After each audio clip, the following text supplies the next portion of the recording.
السلام علیکم دوستو، جامعہ دارالعلوم دیوبند انڈیا میں آج 3 روزہ اجلاس ختم ہو چکا ہے۔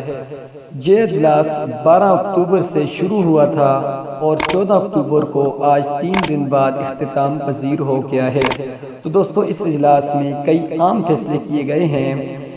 سب سے پہلے جو حضرت مولانا مفتی سعید احمد پالنپوری رحمہ اللہ رمضان المبارک میں وفات پا چکے تھے، ان کا جو منصب تھا شیخ الحدیث کا، وہ عہدہ اس پر حضرت مولانا مفتی ابوالقاسم نعمانی صاحب کو تعینات کر دیا گیا ہے، اور اس کے علاوہ صدر مدرس اول حضرت مولانا سید احمد ارشد صاحب کو اس عہدے سے پر سرفراز کر دیا گیا ہے۔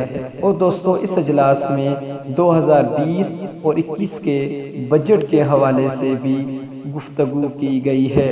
اور دوستو، کرونا وائرس کے باعث ابھی تک انڈیا میں دینی مدارس کی تعلیم کا سلسلہ جاری نہیں ہوا اور نہ ہی عصری تعلیم کا سلسلہ جاری ہوا ہے۔